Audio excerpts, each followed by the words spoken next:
Section 4. You will hear a university librarian giving a talk to new students. First, you have some time to look at questions 31 to 40.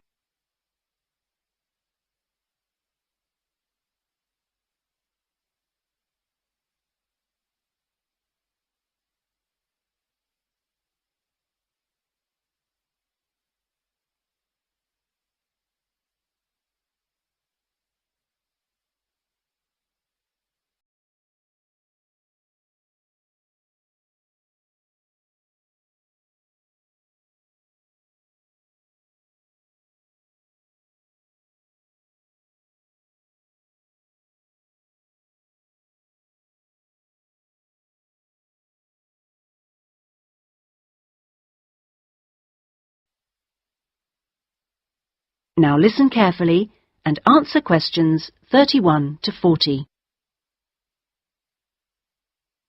Okay, are you all settled?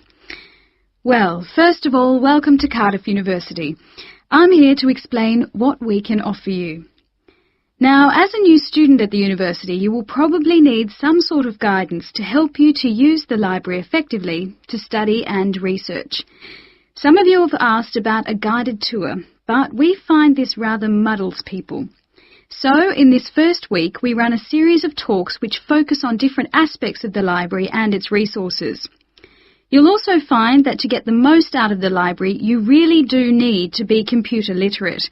And so all this term we run small classes which will bring you up to speed on how to access the computer-loaded information. Okay, now let me give you an outline of what's available to you. You'll find that the computers are increasingly used as a research tool. Many students do most of their research on the internet, and the library computers are permanently online.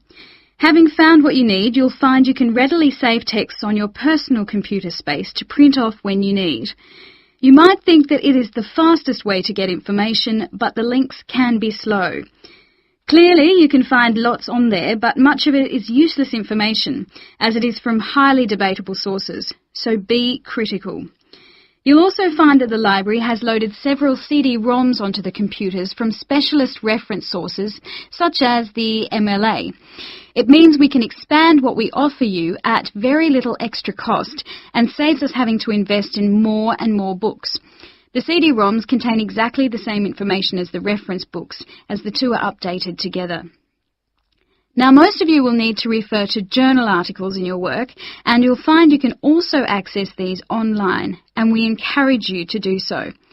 Clearly, some of you will find the printed version more accessible as it sits on the shelves, but I'm afraid the intention is to phase these out eventually. However, you will still be able to print off a version of the text rather than photocopying the journal pages. So you must get used to working online. Naturally, we do still have the full range of classic reference books, additional to the CD-ROMs for you to use, and there are several copies of each one. This is because some of you may prefer to borrow a book rather than sit in the library. There is a restricted loan time on these, so that they are not missing from the shelves for too long. Although there is a section manager for each part of the library, they are very busy, and so if you do get stuck looking for things, you should ask the relevant cataloguing assistant. As your training supervisor, I just oversee your induction and will not be around after this initial week.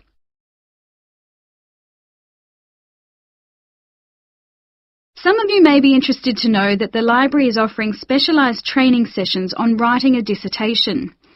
Obviously, this is not relevant to those of you who are undergraduates. It is just for postgraduates. Your department will discuss the planning stage of the dissertation, i.e. what you're going to do with you, and we will focus on the structure of it. However, the training will also include some time on the computers. I realise most of you know how to organise files, but we can show you the different ways to run data programs. Your tutors will tell you at the outset how to set out the chapters they require, but you will need to ask them how they would like you to organise the bibliography, because it varies depending on your subject area. When you've got something together, the trainer here will look through the draft version for you to see if it's okay. And one final point, for those of you who have registered from abroad, we can offer individual sessions on dissertations if you feel you need them. If you require language lessons, then they are available from the International Centre next to the Law Department. That is the end of section 4. You now have half a minute to check your answers.